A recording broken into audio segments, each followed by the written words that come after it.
Mema wakwaba ediba attention TV esonsem etwugo social media so ana me de besom follow our Facebook, subscribe our YouTube, like, comment baby ya na sazonya notification ba no efa mama ene abara bia wote TikTok wote friend akosia ne dem akone de ye humbo na we na abai we chese ono sunsun nyuma na oye and your fa candle no afa cards and nyoma de wo fa bi pa na enche bia na ebeto dwase wote asamojan ane kun cashew ema asamojan be react e be hehehe e wo Ghana memo ase na ende foforo de aba enese na Mcbrown ene kum Suzzy Williams ni na ne se ahoya ene ani brefise ohunse na Suzzy Williams ye adwuma ne papa ye osanso gine din wo Ghana memo ase cheye no na osanso chire me kamia koyese kama ana ne na Mcbrown di fise na Suzzy Williams ono so no so papa ye ba ne nse ya na sisia na Mcbrown ene ya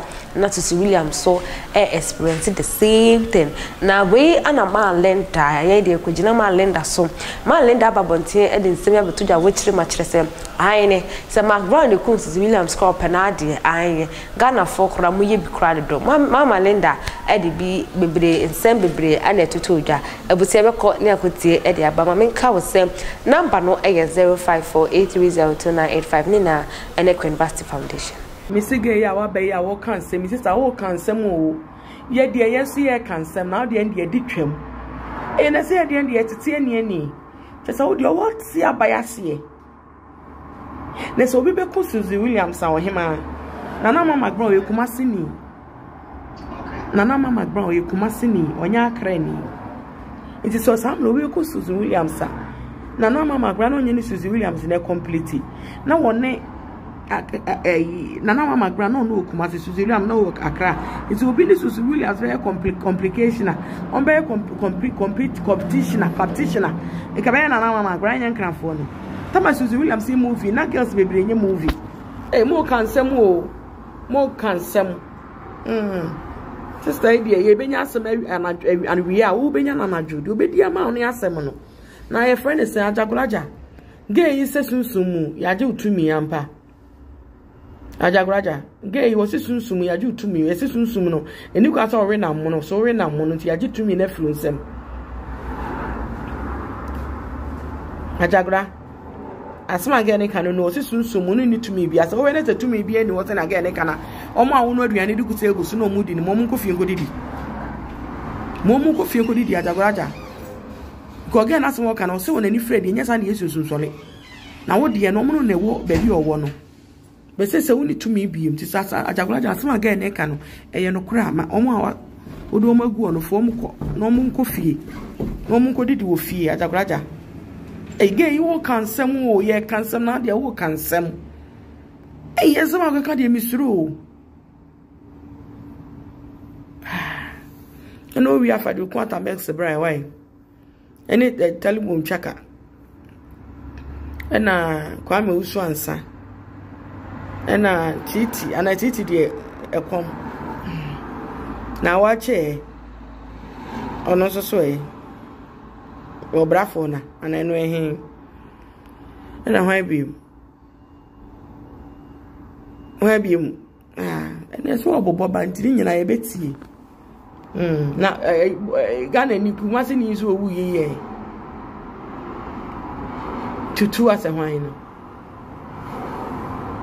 no we are not the abalandi ni boye na no owu ye so bamski ase babski boy kokoye owu ye ene so mi ehu de okun no why sisa wo kansem o wi amemo apede okun me na ma me na no owu no 98 memo apede okun na ma me wate memo apede okun me na ma me awa mama amesi me na no wate wo kansem na Mcbrown gay mum ye nche no Ajagulaja de kra de se enfa ne se bia de gay ne kan ye no kure se wa we na mo no dodo yensem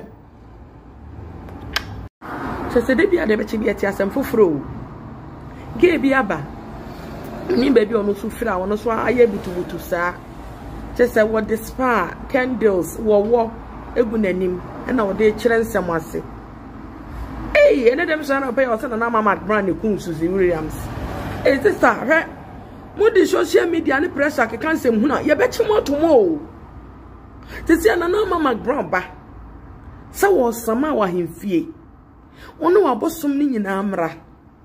Na mo mekire so ne ku Suzzy Williams atata. Obetimi. Enanu mo so de kwa Samuel Jan so. Ema Samuel Jan here krakrakrakra so ne ku Castro. Enanu mo so de abaso fo agulaja so. Ena say no so de aba nana Mcbrown so. So ne ku Suzzy Williams. Hey sister. Suzzy Williams mama mom that omani da so breu. Suzzy Williams mama omani da so bre. It is some na woke kano jai. Oni bebe nana Mcbrown sate na brabo. Nana Mcbrown abobo oda. Akofa niema wa abijai. Nana Mcbrown wa bro. Movie ni kredu baby kura sister wo jai because ni e friend so ampa ba. Hey, wahema wo kan semo. Wahema waba wo kan semo. Na sister ebi e be frɛ wo te bra mpanufo anim no. Na wa nya nipa momo ani wache ni wa anko. E wo die treketa o. Wo die be die treketa. Na no Mcbrown de ku Suzzy Williams. Oda wase. Eti ne sana atene ne sana aibu no Suzzy Williams na kwa ma mo no tunko oko ewu.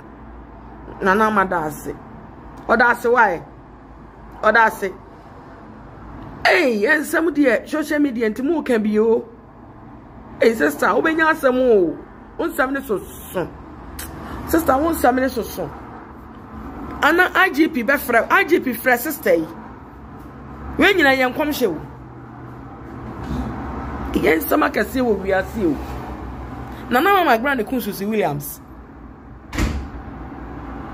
Hey.